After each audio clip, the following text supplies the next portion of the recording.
Is the resistance to paying college athletes related to the fact that most of the prominent ones are Black? Why are people so mad that athletes are using their exposure and influence to highlight social injustices? And you know what they say. Shouldn't athletes just shut up and entertain people anyway? We're talking about it after the break, y'all. Brokers, welcome to another episode of Brokers, where we talk about the unbelievable ish this country has done to keep us broke. Now here are your hosts, Amber and Erika. Hey, brokers, I'm Amber. And I'm Erika. And this payday, y'all, we are talking about Black athletes. Wait, what kind of conversation we having about them, Amber? Well, you know. Are we talking about our favorites or what are we doing here? Well, you know, as the former star of the Lancaster Pink Panthers, 91, 92, I would like to think we are going to have a broad, comprehensive conversation, not just about the famous ones, but really just about why your country is big mad that the athletes have decided that they're not just going to run with the balls or, you know, whatever they do with the other balls. I can't think of it right now. But yeah, they big mad. that came out all the way wrong. But Jen, don't even edit it, sis. Let it ride. But yeah, you know, we really about to talk about why the United States don't want these men and women to use their platforms to tell people that Black Lives Matter. Erika, why are they like that? Well, you know, all roads lead to white supremacy and anti-Blackness and capitalism is a sham and all this kind of stuff. So that part, you know, Amber. So before we jump into all of that, I'm just going to quickly recap our last episode where we talked about one of the hottest issues going on now, critical race theory. And of course, our very own ratchet lawyer, Amber, and of course, co-host of Brokish came to share all of the information related to what critical race theory really is and how we know people are just using it in all the wrong ways. So if you all haven't listened to that episode, please check it out. Okay. So we have two guests with us today, and I'm very excited because I love it when my worlds get to collide and bring people to the podcast. You know, that's why you always got to keep your people close because they hook you up. So shout out to my good girl, Jarrett from law school, who connected me with our first guest, Destanie Sykes. And then shout out to the one and only Julesy, who sent our friend Jarrett Drake our way. So those are the two real athletes who, in addition to myself, are going to be opining on Amber. Sis, I played soccer, and when I got put on a diet, I was on the basketball team in 4th grade. And I was the third alternate on the tennis team in 7th grade. Sis, I know this Amber. world. And I was on the drill team for one day, but I'm not out here telling people I was a dancer. Stop. Anyway, haters. So what we're going to do is first we're going to let Destanie introduce herself to the brokers, and then Jarrett, introduce yourself. Awesome. So my name is Destanie. Destanie Okumabwa is my married name. I still go by Destanie Sykes because it's a much easier last name, and you can call me that, and that is fine. I went to Oklahoma State. I played at a very well-known girls basketball program in high school. So started out at Duncanville High School. We got WNBA players galore. Then went to play at Oklahoma State. Played all 4 years. Which was very interesting, which I'm excited to kind of get into this conversation. And then after that last game, I said, I'm done. I made sure my nails was done and my hair was cute, and I kept stepping. And you never looked back? I got into coaching, but my coaching desires were fueled by my experience as an athlete. Awesome. Interesting. Yeah. Jarrett, tell the people who you are, friend. All right, y'all. My name is Jarrett Martin Drake. Born and raised in Gary, Indiana. I played pretty much every sport that you can imagine that's available to somebody in Gary, Indiana, which is not that much. Football, basketball, track. And I just ended up being better in football than I was anything else. And I played 4 years of college football at Yale University in the Ivy League. I did not want to go to play football in the Ivy League because I wanted to go to the NFL, and the Ivy League ain't really how you get to the NFL. But my mama wasn't having that, so she made me go to Good Yale. for mama. And Good yeah, for shout out to mama. moms. She knew what she was doing. And now I'm a PhD student in social anthropology at Harvard University. So My bad. You see the flex? Do you see? Yeah, and I just happen to be Jarrett. Come on I now. mean, it is what it is. I don't, I feel I sued my university last year this time, so we can talk about that a little bit later too. Oh, okay. But, yes, that's a whole, that may be a different podcast. I'm happy to be here. That's me. All right. So, well, let me start with you, Destiny. Let me ask you this. Did you always aspire to play beyond high school? I mean, because Duncanville, people see y'all coming and they just like, well, we're going to take our L and go on about our business. So did you feel like your path was kind of already charted for you, or was that something that you like really wanted for yourself? So that's a great question. So I'm going to go with a little bit of both. When I got into sports, funny story, my mom swears this didn't happen. I wanted to be a cheerleader growing up. When I was little, mind you, y'all, I'm a whole 6 feet tall. So I wanted to be a cheerleader. And my mom was like, I'm not going to come see you cheer if you start cheering me. So then I started playing basketball. And she's like, no, that's not how that happened. I'm like, I remember you saying. So then I started playing basketball, and that's how I got into these it. kids be lying on their mamas sometimes. Her mama, I bet, was super supportive of whatever she wanted to do. But Ayala said that's her experience, beloved. Okay. Speak your truth, Destiny. Speak your truth. So like you said, Duncanville is a very well-known program, Hall of Fame coaches. I mean, Tamika Catchings is literally a GM of a WNBA team, and like she used to give me her sneakers, right? So we've got this whole like sorority of women, and it was just kind of, this is what you do. You go, you win state championships, and you go play college basketball. Going to play in the WNBA wasn't something that we all wanted, but I think the well-roundedness of us as women, as game changers, as just we get stuff done is kind of what we all trying to chart it to be. And whether your path was in the WNBA or not, you did what it is. But when you get into whatever it is you're doing, the Panther at Pride stands strong. I mean, I'm more proud of my high school and what it molded me to be than anything. Wow. What about and you? I'm not from Dallas, so I don't know the whole history of the Duncanville girls basketball team, right? So this is like new stuff you're sharing. Girl, it's not just the basketball. It's Goliathville. Them little children over there. I don't know what they eating. Right. They look like NFL players. They look like NBA players. They the Monstars?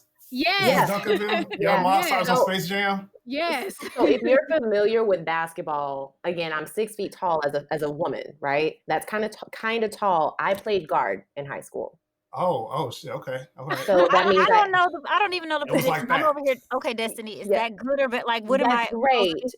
Because what that means is there were girls that were taller than me that played the positions that required you to be taller. So on any other team, I probably, because of my height, would have played in the post position, which normally the girls there are tall to some respects. But in my position, because I was 6 feet and then I had 6'4" and 6'5" to pass to, and then 6'1" and 6'2" as our subs, I was able to play guard. So that, I think that kind of helped get me into a scholarship. But because I was tall, a lot of the girls who played my position, maybe somewhere between 5'5", 5'8". So I had a whole 4 inches on them. And then of course, with my background as a post, like I can post them up, I can shoot over them. I just had so much more of an advantage being 6 feet tall, a whole 4 inches over all of my competitors. Okay. Well, there you go. Yeah. So what about you, Jarrett? Did you kind of always feel like you were trekking in the direction of athletics beyond high school? I know you mentioned that football just kind of happened to be the thing you shined at, but did you always know it was going to be something that you were going to be doing after high school? Yeah, I always knew that. I'm the youngest of 8. And 1, 2, 3, 4, 5, 6, 7, 8. Girl, you know Gary is the home of the Jacksons. That's how we do it. We do big families, and your ass better get out there and do something. So all of my older siblings played sports. My father played basketball in college at Purdue University. So we just grew up in a sports household. Sure. My mom went to Michigan State. So like, kind of in the middle of Big Ten country. And ever since I was little, I knew I was going to play something. I didn't know what I was going to play. I didn't know where I was going to play it. And I didn't go to school with the Monstars. I was on the Toon Squad at my high school. So we was usually going up against teams that had, these Goliaths, you know what I'm saying? But I was a Goliath on my Toon Squad. So there you go. I was definitely, basketball was my first love though. That was what you couldn't have told me when I was 12 years old that I was not going to be in the NBA. Like everybody who I knew like, oh, Jarrett, yeah, he want to be in the NBA. But again, football just ended up being, I was better at it. I played wide receiver. And that's a position that you're supposed to be a little bit faster at, supposed to be a little bit more athletic. So my basketball skills kind of translated well to that. And the conference I played in when I was in high school, so I actually went to high school just south of Chicago in South Cook County. It's a heavy recruiting ground for the conference that I played in. So like what Destiny was saying about her high school kind of molding her, that's kind of like what my conference in high school was. People in my conference was playing football at Michigan. They was playing football at Wisconsin. They was playing football like in all the places that to us seemed like the biggest places in the world. And I was the first one in my area to go to an Ivy League school for athletics. So when I went there, it was kind of like, that's kind of a letdown. But you couldn't have told me. You couldn't have told me. Right. I mean, didn't nobody. If you wasn't going to Michigan, or if you wasn't going to one of the big schools, Ohio State, Penn State, what was okay, Yale, whatever. You know what I'm saying? Yeah, I was about to ask you, Yale got a football team, but I said that was gonna be rude, so I didn't. No, it's not rude at all. They got one. I mean, real talk. We can get into this a little bit later, but the whole enterprise of college athletics really started in the Ivy League. It really the very first. We can talk about it now. The very first organized football game was played between Princeton and Rutgers in 1869. The rules of modern football was set at Yale in the 1880s. So Yale does have a football team, but its best days are well in the past. But you couldn't have told me when I was playing at Yale that I wasn't going to go to the NFL. I probably was holding on to that until maybe my sophomore, junior year. I had a tryout for the pro day with the New York Giants. It didn't go the way I wanted it to go. And I was like, you know what? I think I'm going to have to do something else in my life. And so now here I am in anthropology. PhD. Wow. Yeah. Don't forget. Right. I got to do something again. We got to do something. You better get on that stage. Okay. So the spirit of Joe Jackson is just on me all the time, no matter where I go. He's everybody's Daddy and Gary. Everybody out of there, he probably is. I mean, anyway. Well, Erika, we're not finna do that. We're not gonna speak ill of the dead on Brokish, okay? we have some boundaries. We ain't shit. So now that y'all are at school, you're there in college, yeah, you got your scholarships, you're there. What is it that you feel at that time? Is there a pressure? Do you feel like, okay, now it's do or die? Did somebody pull you aside and be like, hey, let me put you on the game. This is what you got to do. This is what you can't do. This is what you can't say. Did you kind of feel like you had to get in and perform, or did you sort of feel like you were the prize? Like they were fortunate to have you? Like, what does it feel like once you actually get there? Jarrett, do you want to go? Yeah, I could go because my answer is going to be short. I mean, I think it's different. It's different at an Ivy League school because you got some players like myself who were heavily recruited by other sort of big time programs. And then you got some kids who honestly, their daddy was the governor of New York and they just got in and they was on the team.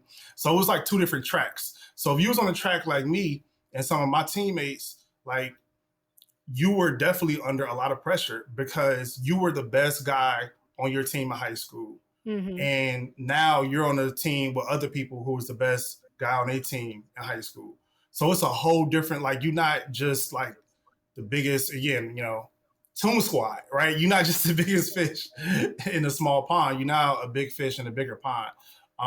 So, and two, it was a very racialized experience playing in the Ivy League as a Black person, as a person whose parents were not the governor and the first lady of my state. So like you had this different like cultural clash, I would say, that I had to get used to. Like I had never been around white people in mass, like, or at all. So that was hard to get used to. I was not used to I was not aware of the economic engine of college athletics, even in a place like the Ivy League, where unlike Oklahoma State, please believe athletics does not run Yale, but please believe it is an important part of the ecosystem. At Yale, at Harvard, at Princeton, and so on. So I figured out a lot of stuff either on my own or through some of the older Black guys in the program who sometimes will put their arm around you and tell you, you know what I'm saying, what kinds of things you needed to be mindful of. But yeah, it was very it was very segmented. And I think that's the case with a lot of football players. A lot of players I know who go to bigger schools, they have that same thing, like where the kind of city guys, they hang with each other, and the white boys, they kind of hang with each other. You know what I'm saying? So that's kind of how it was to me. I don't know how about you, Destiny. It was different. I think I had an advantage in that, like, I came from a high school where we all knew how we needed to move, as like we all performed and acted like college athletes as high school students, right? So we knew how to like take care of each other. We knew what trouble looked like. We knew like it was just a thing. If one of us got in trouble, we knew it was going to be like in a newspaper, right? So we knew kind of how to navigate that way. So when I got to college, I think the biggest thing that was hard for me was dealing with people who did know that. So again, like it was right. Like it's as silly as it is, but it's like I didn't, like, why am I dealing with some of these JUCO kids who are still out like doing dumb stuff? And granted, like, not saying that I didn't go out and party, because God bless it, once I got out of my parents' tutelage, let's go. Like I had the best time. No wait for good years, yes. Right.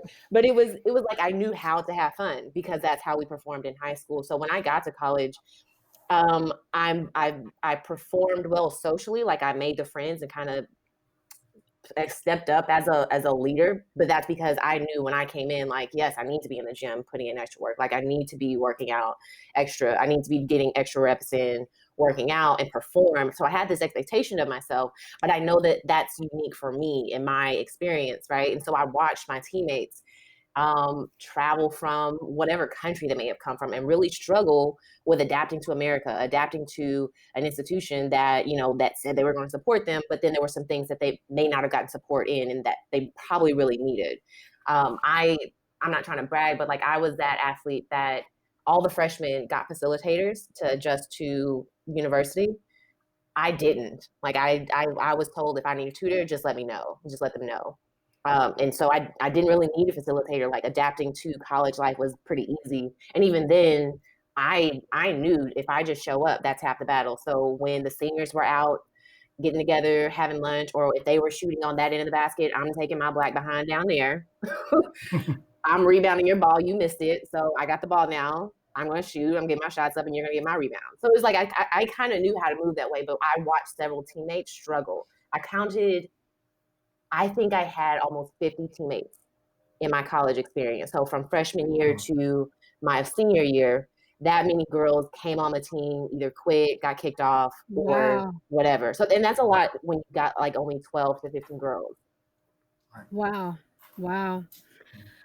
So do you think that once you got to college, because Jarrett, you brought this up a little bit, like this sort of new or increased awareness of your Blackness, right, against the backdrop of this athletic environment.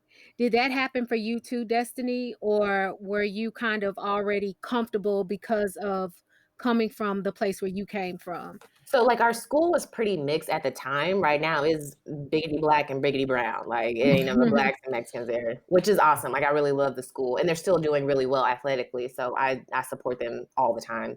But when I got to college, it wasn't as, again, for me, it was a little different because I was taking pre-AP classes. So yeah, I was used to being the only little chocolate drop in the classroom, and I knew, how to perform and how to behave. And then but again, I saw other teammates really struggle with that. And I'll be honest, it's almost as if like I had machine brain up until maybe like my junior year. So I was only thinking basketball, only thinking like all this. What was it? The 2000 whatever election, Bush and Gore, maybe? I don't know. It was an election that happened that I absolutely could have voted in. And I had my head so far up basketball that I had no idea what was happening around me. And it wasn't That was until our senior year. okay. That was our senior year. And it was like I just didn't know. Like I just didn't know. And it wasn't until like that time I was like, crap, this is a big deal. So let's talk about the business of sports, right? Let's talk about the business and the money side of it. Where the money reside? And like exactly as we're talking about that, I would love to just hear what it's like. Just a quick story. So I had a friend who played college basketball. I went to Texas. He played college basketball. After the games, like the booster shaking your hand and handing you money and all like that part of the thing. Like I want to know the underbelly of the business of college athletics. Like, let us in. So I'm going to go first because my answer will be short. Y'all are looking at a Black female athlete. Wasn't no boosters putting nothing in my hand. Wasn't nobody doing nothing extra for me. We barely had fans. Like we may have been on Fox News sports station, or whatever it is, playing on television, and we just beat the number 3 team in the country. But when nobody coming to me saying, hey, good job, hit a little something. No, like we got our little per diem if we were at school. And that was it. I mean, I've got stories around that, which I don't know if I am comfortable sharing yet, but let's just say when I graduated, I almost wrote the book. If I didn't get into coaching, I absolutely would have wrote the book about just some of the crazy stuff that happened around money. Because we had training table, but Monday through Thursday, and then Saturday, Sunday, Monday, your little stipend ain't gonna cover your stuff. Like your stipend ain't covering like your gas and your tissue paper. Like we would get pizzas on Thursday, and that junk lasted us through the weekend because it was going to be cheap and easy. Taco mayo, not the healthiest stuff. Yet meanwhile, we're performing at people who will absolutely be in the WNBA. So Destanie, like y'all didn't have friendships with the male athletes. Like y'all not gonna put us on. They just over there living it up without y'all. What incentive do they have? Like what incentive do they have? No. Okay. Jarrett, tell us your stories about the underbelly, the business. You had some boosters at Yale that were. Well, let me respond to that part about the male athletes at a place like Oklahoma State or one of the bigger what they call football bowl subdivision or FBS schools. Them football players be hungry as hell too. Like, really? There was a story that came out. This may have been like maybe 10 years ago of a basketball player, Shabazz Napier at UConn. This was after they had won the national title. So this is the height of every athlete's dream. You win a national title, you're on TV, they're asking you how you feeling, and he's like, I'm repping those hungry Huskies. And people were asking what he was talking about, and he was literally talking about we be hungry. Wow. Like, really? So what Destanie just said, it be men's athletes going through the same exact thing. University of Tennessee, one of the really great football player by the name of, I think his name is Arian Foster. He used to play running back at Tennessee, played in the NFL for a little bit. He was talking about this as well. So please believe the starvation is real. felt across. It's a 5 to 9 job for every year, and like it's really tough. Like that piece is really tough because you got to put on your jersey and represent this organization that's really doing a lot for you. Like let's not take that away, but then also day to day, like bro, I need gas. Like otherwise I'm walking to practice. No, they didn't have no meal plans for y'all. I swear, like the football players at Texas had like their own dining hall. Like they had food and stuff. And I'm not saying I spent a lot of time with them because I didn't. So I don't know what was exactly going on over there, but it looked like they had food and stuff, you know? So I'm saying, does it really depend on the school that you're going to? But seriously, y'all don't have like, they didn't have like meal plans for you to be able to just at a basic level. We did, but it wasn't a whole lot. Okay. And I mean, It's not enough for if you burning performance of an 3,000 athlete. calories Exactly. a day, yeah, you Exactly. hungry as hell. Yep. Yeah. Oh gosh. Yeah. So Jarrett, I feel like you're leaving out part of this story though. Like you, so you weren't hungry. I don't think I'm hearing you say. I wasn't. Yeah, so it's different in the Ivy League because there are some similarities with the bigger programs, but there are also some really big differences. So one of the very big differences is at a place like Yale or a place like Harvard, where I'm now a PhD student and a teaching fellow. So I teach undergrads. I've taught a lot of undergrads who play sports at Harvard. You don't have a separate place where you get your meals, where you get your like everything is kind of what they would say like integrated with the regular student body. So you definitely are not like going hungry. Now money still though controls the operation in very different but powerful ways. So y'all were talking about boosters, handing money to men's college athletes. That's not happening. But they handing prestigious internships. They're handing the levers of power. They're handing levers of power over to people in different kinds of ways, right?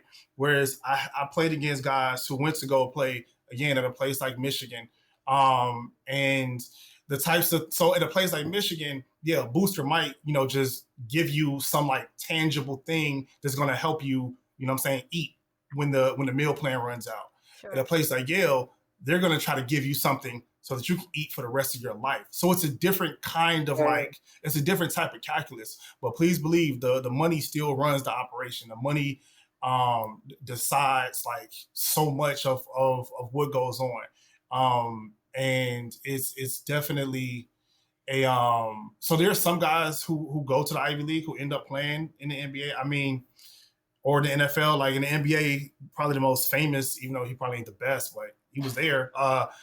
Jeremy Lin, who played for the Knicks, y'all might remember Lin Sandy. Yeah. He went to Harvard. There's a guy who played in the Super Bowl who get major minutes, who played football at Harvard a few years ago.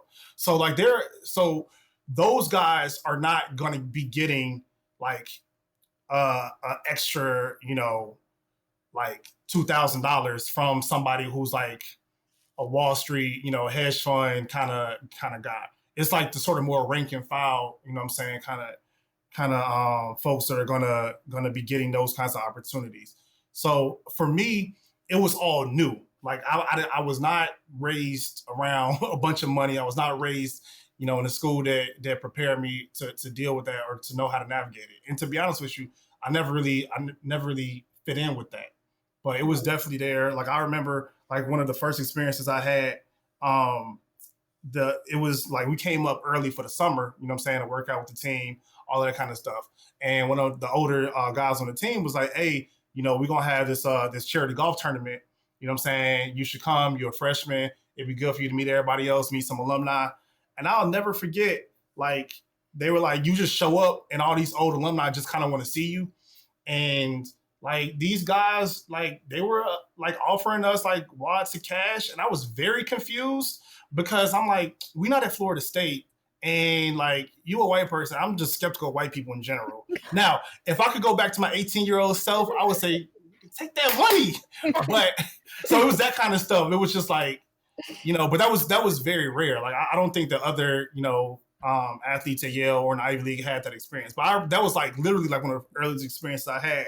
I'm like, oh, they got a different kind of money out here. It's like different sort of money. Wow. So did y'all feel like a commodity? Like did you feel like at school, you were sort of nothing but a means to an end, or did you feel like you were getting something of value or that your gift was respected? Or did you just kind of feel like you knew, if you ever got the wrong hangnail and you couldn't throw the ball or shoot it the right way, that it was over, It depends on who you ask. if you're talking about the perspective from your coach, because it was my junior to no, my sophomore to junior year is when they implemented the rule that your contract is year over year and not 4 years. So I didn't at even that, know that. yeah. So at that point, like I'll be very like transparent with you. If I had to put a time on it, that's when I think that I really experienced like a lot of like anxiety and depression, which I didn't recognize until literally when I turned 30 years old later. That's what that was. Like I'm literally getting ready to walk into practice and I'm shaking trying to open the door, or I'm worried about how I'm going to perform, only because like I gotta step up. Like this is this is my livelihood, right? Yep. And I'm not gonna say that that's the only reason. Like there is a bunch of other stuff, but like it was really, really difficult just kind of thinking that. But then if you ask other students, you know, they think that you get so much and that you're just spoiled and the school is going to just bow to you. And again, you're talking to a female basketball athlete who probably averages 500 fans a game at a Big 12 university. So it's like, yeah, but we're also not the men's basketball team. We're not going to the Final Four. We're not getting all these things.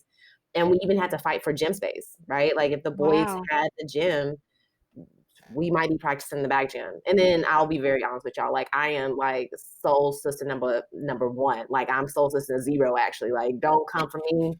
And I'm all about the social justice. I actually have my company's equity shirt on. Like I'm very much about it. Like I stood toe to toe with some of those basketball players. Like, no, we're getting the gym today. But again, like to other players, like I don't know how they may have felt, but I just felt like I was constantly competing against my teammates, because it's like I don't know if you saying, I don't know if I'm saying, but we gotta work, and may the odds forever be in your favor. So they switched y'all so athletes used to get like a 4-year package, I'm assuming. Like at some point, here's your scholarship, you stay off, and now it's year by year by year. Yeah, you literally you have like a post annual review. Oh wow! Yeah, and these are kids. I don't know. These are kids. So wow. What about you, Jarrett? Did you feel like you were a commodity, or did you feel like there was a quid pro quo?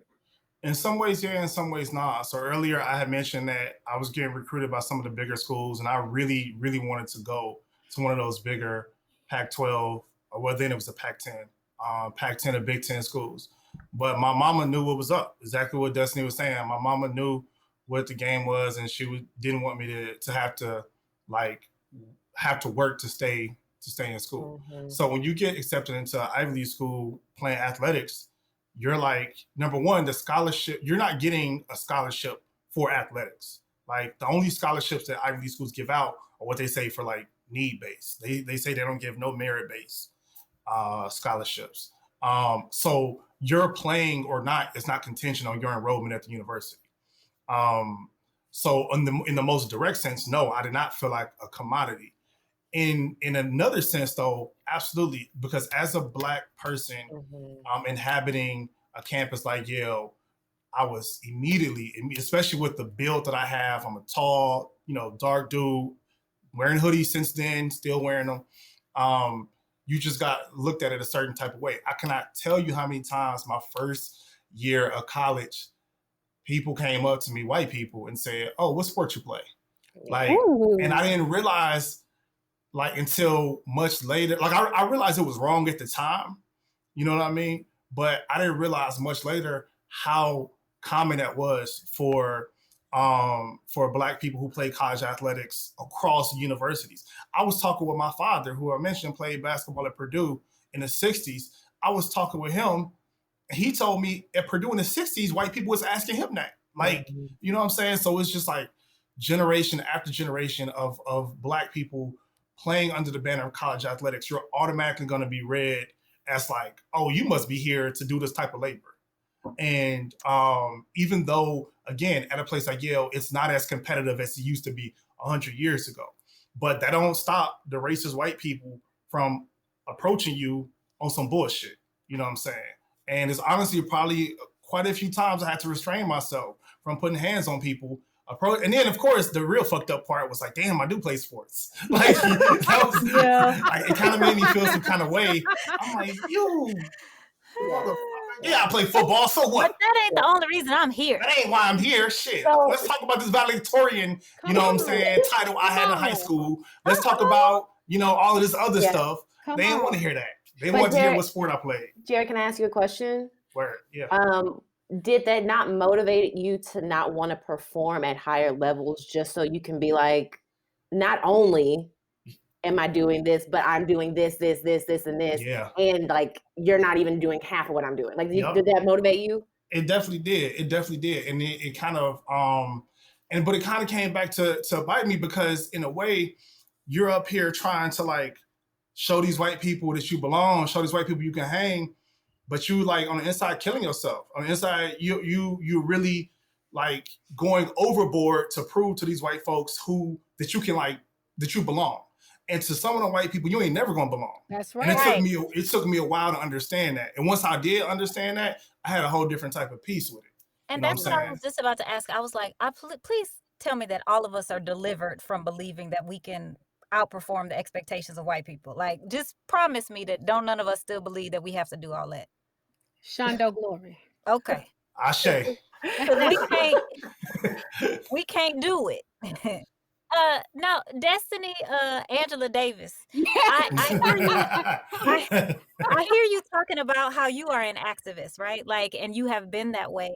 So I would like for us to sort of talk about what it means to be an activist in these spaces when you're in college. And then I want to sort of also balance that against what we've seen, in my opinion, as activism in some places. And okay, I'm trying not to talk about Obama, but I probably can't not talk about Obama. Anyway, and balance that against where we saw some at least performance of activism, and then you had him come in and squash all that and be like, well, not really. So let's talk about it on sort of the college level and what you've seen lately and just your thoughts on it, because you know what mine are. Yeah. So, I really think that I don't know. Granted, I am 10 years, 15 years the wiser from my college years. I thought she was about to say younger than you, Erika, which is also true, but she didn't have to say that. I think that's what she was going to say. Sis, Hit Dog still hollering in 2021 because ain't nobody talking about you, sis. You is smart, you is kind, and you is important. And you is old. Not the help. I'm sorry, Destanie. She's right. That she's right. So I think, as a college athlete, I don't know if I were a college athlete today, I don't know how vocal I would be, because it can be at the expense of your scholarship, right? Like, you did see even just the way the NBA and the NFL handle these situations. I feel like the NBA deserves like Player of the Year or those Persons of the Year, because they did so much to help lead this country. Like, they were the first people to like shut down. They really gave their players a voice and allowed them to have that voice without repercussion. But I don't know that other organizations did that. And as a college athlete, when like someone's kind of fully supporting you, I don't know that these athletes feel as empowered to speak up. And I can't speak for them, but then also, why not? And I kind of went back to like why I got into coaching, is because I think that as a college coach, you have to really take on these kids as your own children, because they are away from their parents. And then there's still so much guidance that they need because they are kids, right? So if this kid at this predominantly white institution is dealing with their Blackness and are constantly being challenged by that, why aren't you advocating or making time for them? Why aren't you having conversations with them, or even help, just provide some therapy, something, right? Because if you invest in that whole person, think about how they're going to perform on the court. If I had a coach invest just wholly in my mind, I'm certain I would absolutely run through a brick wall for that person. And so as a college athlete, I don't know what it's like, and I can't really speak to that. And I feel bad in a sense. I'm sure they're fine, but it's like, I feel bad because this is a really tough time. And granted, they have Instagram, they have everything at their fingertips, and they're seeing the moves that other people at other schools or in the NBA or in these professional sports are making, but it's like they may still feel silenced. On professional front, not for nothing, I feel like we all could be doing more. I don't think that for the summer, the NBA should have just had the kneeling posturing, right? And granted, don't get me wrong, I don't know if you guys have ever paid attention. When they're down there kneeling, they all have like knees, like towels under their knees because they can't kneel for that long. Yes, Like they're yes. really struggling during the national anthem, which I get. But it's like, what more are you doing? And like I think about folks like Kyrie Irving. I think about some of these folks that are kind of doing stuff that's just a little bit different in how they're being either ridiculed or just highly criticized. But what are we going to be saying about them 5 years from now? Mm-hmm. You know what? As you were talking, Destiny, I was reflecting back on kind of like, so I study history in college. So even though I'm in anthropology right now, I still think about things historically. And I remember, like I'm old enough to remember 5-6 years ago when the University of Missouri football team got that helped get that racist president out of office in Missouri. This was a president at the University of Missouri who had no background in educational leadership at all. And student organizers approached him and said, can you give us a basic understanding of what systematic racism is? And this president like kind of laughed at them and kind of like shrugged it off. And there was a campus-wide effort to get him fired. And it had already garnered a lot of momentum. But when the University of Missouri when the football team got on board with it, they said, we're not going to play until this motherfucker is out of here. And like later that day, he was gone. I think, in my opinion, that kind of was like the peak of what college student athlete organizing might look like. And I think it terrified the living hell out of the money because they were like, yo, if these young people decide we ain't playing until X is like, they went on a wildcat strike. Like they went on. You mentioned the summer, Destiny, and I was watching the coverage, and I was so mad that they were calling it a boycott. I'm like, it's a strike. Yes, it's a strike. But it was boycott a day and a half strike, though, and that's the thing. Like you're talking about University of Missouri, they were brave enough to say, let's do this thing and see what we can do. The NBA, like, let them come in after a day and a half. Like it wasn't even a damn strike. I think that they were going to wait longer, but like you mentioned, Barack Obama, whenever there's a chance to come up and squash some Black, young, radical energy, he is here for it. He squashes it like cockroaches. I don't know why he gets such an energy off of squashing young Black people's energy, but I was very excited. Like never in my life did I see NBA players like being so willing to risk like that much money. And I really think were it not for Obama getting on the phone with LeBron, like who knows what could have happened. But we're talking a little bit about the college athletes. I think that the strike, the sort of like fear that set into people, it's kind of like shifted. So since that happened, that was in 2015. The last 6 years, as Destiny said, I think it's gotten a lot harder for student athletes to voice their opinions, to stand up. I mean, even in the course of this pandemic, you had a lot of college athletes saying, yo, I don't feel safe. My university isn't really taking the precautions. They're not really doing the testing. And there were some athletes who were like, I'm not going to play this year. And I don't think none of us should be playing. And by and large, they got ignored by their universities. They got ignored. There was one coach in Washington.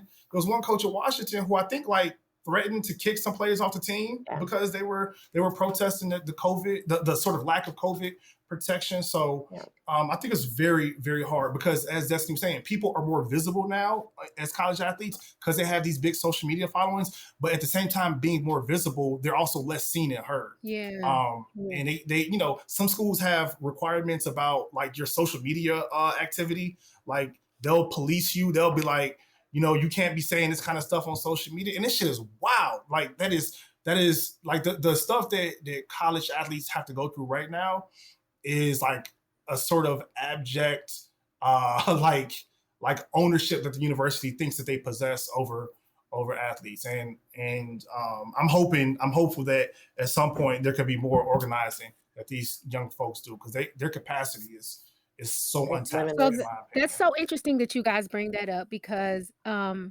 I'm a ratchet lawyer. And one of the things don't roll your eyes, sis. Okay. Don't nobody roll my eye when we talk about, I'm agreeing with you. You are a yes. ratchet lawyer. Yes.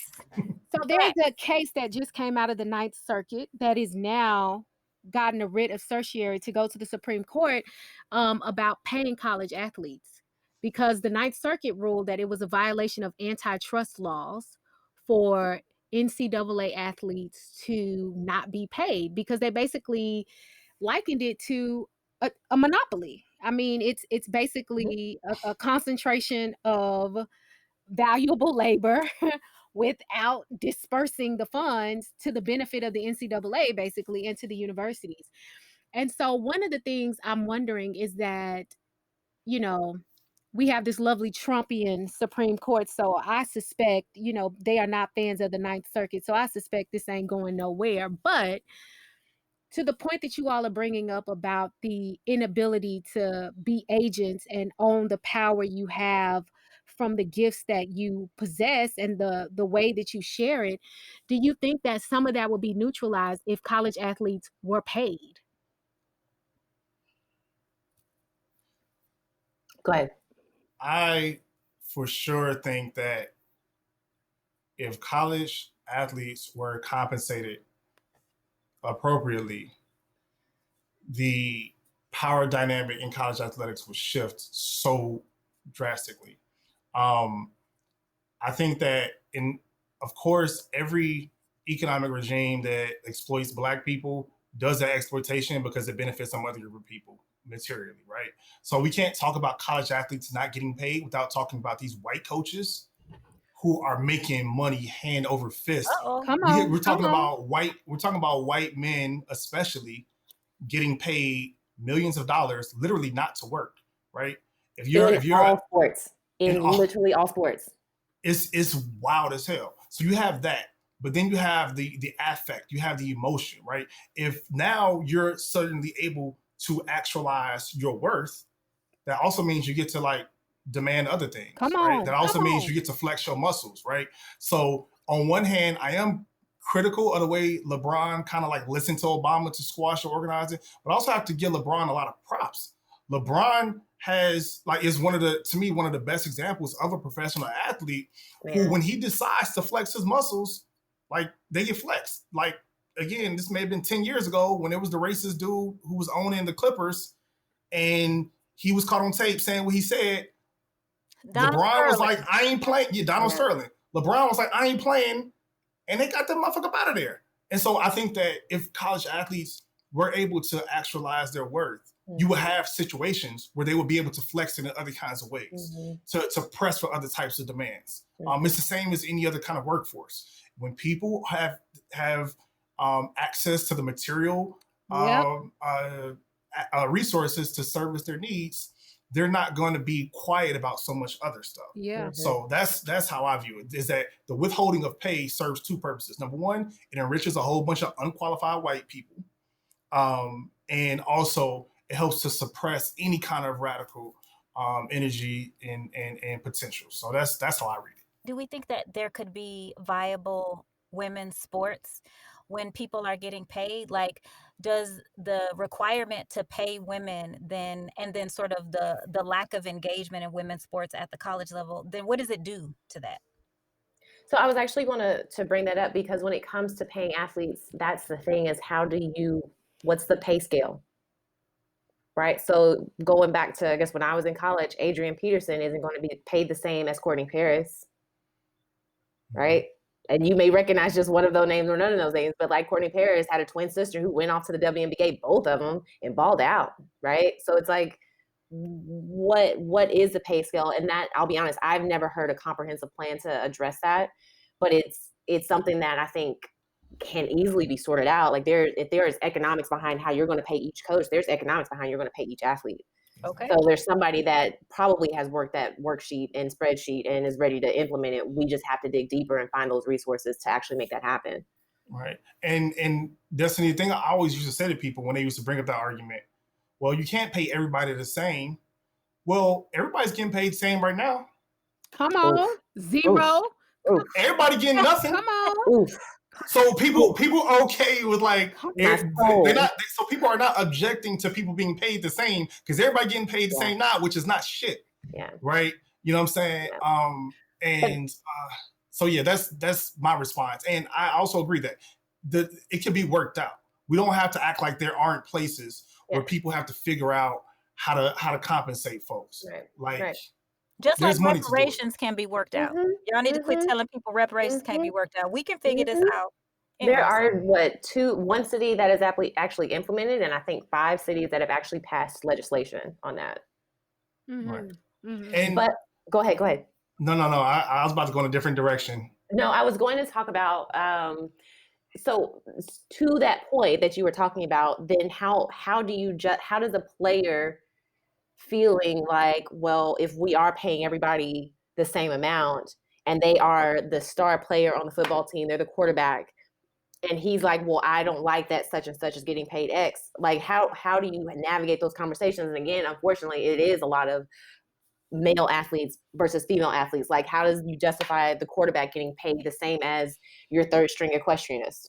But isn't that the same everywhere? Like, wasn't that Eddie Kane's problem in the 5 Heartbeats? He didn't understand why him and Dresser was getting the same money. Like, I feel like, that is very non-unique. Like, but I feel like we're going to bring those same problems here, though, because those are structural problems that we have that exist in just regular corporate America with people not being paid what they ought to be paid. And how do you fight that out, right? And it feels like if we're not thoughtful about it, we just replicate the same thing in college sports. And then we still have this unequal system that is jacking us up. Correct. And that fear-mongering by those who control the means of production that, if we do disperse the capital to the bottom, it's going to create inequity. Well, like Jarrett brought up, you can't have more inequity than you have when everybody's getting screwed.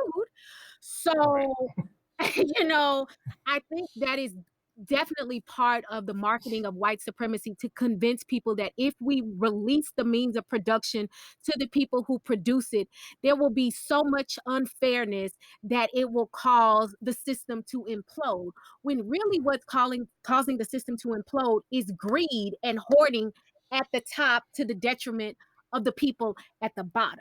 You know what I'm saying? And so one thing that I think Amber, you and I spoke about this on the phone, or maybe not. I'm about to say it here. One of the ways that we could get around some of these questions about how do you pay certain categories of athletes versus other categories of athletes, we could degenderize college sports. Boy, you better. We could literally. Let me tell y'all something. So I told y'all I'm the youngest of 8. I got 7 older siblings. They all play something. The next one who's older than me is my sister. So I grew up, my sister was beating me in everything. There was literally nothing my sister could. She ran faster than me, jumped higher. She put me in a headlock, like everything. So this idea that, and then I had an older cousin who played college basketball, and she was like 5 years older than me. When we used to go out in the back and play ball, she used to school me. And honestly, I've never seen a dude she couldn't beat in basketball. So as I got further and then when I was in college, I dated someone who was on the women's basketball team at Yale. So you were talking, Destiny, about the women's games being very sparsely attended. Like I was one of the ones. I was there, and let me tell you what. We appreciate you. Yeah, I loved it. It was well, number one, I just as an aside will say that women's basketball players are so much more skilled than men's basketball players. Just on a straight like shooting, passing, cutting, understand, but that's another conversation. But I bring this up to say no logical reason gets proffered as to why sports are segregated by sex, other than it's because that's how it's been. Always been. Right. So I bring this up to say, I bet there's plenty of teams, men's teams that Destiny could have played on. She could beat me in basketball. Like I don't need to go to the highlight tape to know that she could take me in basketball, and she could take other D1 men who played D1 basketball. So there's some bigger questions I think that honestly really need to get on the table about athletics, and that wouldn't just impact college. That's impacting all the way down from Pee Wee, Pop Warner, Little League, all of that shit. Why is it that we tell people, depending on your birth certificate, you have to play on this team or as opposed to that team? Yeah. I think it's 'Cause Amber, ludicrous. you I think couldn't it's one of the play most basketball. taken for granted assumptions that there is. And I'm convinced that part of it is that men are really terrified to get on the court And with get women they because they ass know beat. they would get that work. But I think know about- Serena would give the work to every man Listen. on the men's tennis circuit. Believe that. And think about what that does to just the generation of people and their mindset, and then just appreciation. And there's no, like, it just does so much to even like our political system and how people vote and like how people show up in their workspace. Like, it does so much if we start there. And as we've seen, sports has such an influence on people. If we could start that with sports, everything will begin to change. But if we had more, I've not looked at the board in a while, but if we had more Black and brown people working at the NCAA, like the NCAA has such an opportunity to make a difference in our country. Like, they have such an opportunity, but who is having that conversations with them? I'm not going to mention anything because if they're listening, they're going to pay me for my ideas. But what they need to be doing is having conversations about how they're actually planning to lead the country in the direction that we're going and not be so far behind, because this conversation about paying athletes should have happened a long time ago. What was it, 1995, when the Jarrett, don't laugh at me, whenever the video game that had the NCAA players and their football likeness. game. Yeah, the EA Sports joint. Yeah. Yes, and then they finally had that lawsuit The saying, class "Hey, action, you cannot use my likeness." As soon as that happened, the NCAA should have been like, "Well, we need to be thinking about some other stuff, because if you're going to use my jersey with my number on it, and that's going to be your top selling jersey, and it made y'all X amount of thousands of dollars, we need to be having a conversation." Yeah. Right? When that lawsuit got settled a few years ago, what ended up happening was the NCAA just discontinued the football game. That's what they decided. The NCAA said, we would rather stop any of us from making money than have any chance that these Black people would make some money. That's what they did. Now, I just saw literally 2 days ago on Twitter, they said the NCAA is bringing the football game back. And so I'm curious as to how that's going to work out, because I was one of the class act. Like, if you played football from a Division I school between X amount of years, which I did, you got to check because you were part of that class action suit. So I don't know how they're going to work this out with this new arrangement. But that's, just the NCAA is so opposed to Black people earning money for what they do that they said, we're going to shut this whole operation down. America is so opposed. And it's to not just Exactly. the money, it's the political and the social capital as well, because we see what happens when you use it. The WNBA team that Kelly Loeffler owns single-handedly helped her to get her ass handed her in that Georgia Senate race. So I don't think it's just a resistance to financial accumulation. I think there is a resistance to the influence and the political and the social capital that comes along with it. And that's really what they want to stop. Yeah. Mm-hmm. All right. Well, thank y'all. Listen, this has been so much fun. I love it when we get people on here that just kind of say whatever they want to say. I know, free Black people. We got some free Black people on here today. Yes. Well, listen, y'all. I'm gonna give y'all some homework. It's only one thing. We are still resisting Erika's academic dump over here, so we ain't finna have a lot of homework this week. There is a short documentary. It's 13 minutes. It's called Dear Black Athletes. We're going to put the link in with the episode and in the receipts. And it is a little bit of an academic panel, but it's got some cool people on it like Jason Reed. And it's also got some interviews with some of your favorite athletes. It was shot in 2018. So Jamel Hill leads it off with an interview with Kobe Bryant. There's an interview with LeBron James. So check it out, y'all. It's really good. And hearing these athletes talk about their experiences and their willingness to step out and sort of following the historical pattern of the athletes that came before them, it's really good. So watch it. We'll put the link in with the episode. So that's the only homework. You ain't got to do that much. Watch you a movie. Brokers, it's clear that sports, whether collegiate or professional, have created yet another uneven playing field within this country. If our leaders really believe in the notion of working hard to make a living, it stands to reason that college athletes should benefit from that perspective.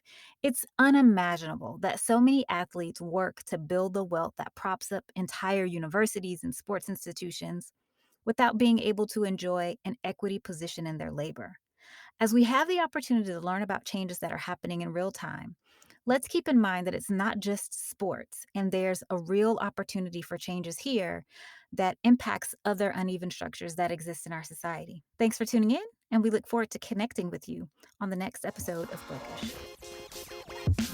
All right, good people. Thanks for listening to Brokish.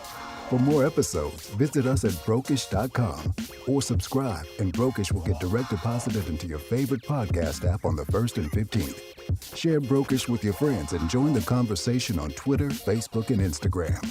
Music for Brokish is Come Get Some by Blank and Kit. Until next time, goodbye and good luck.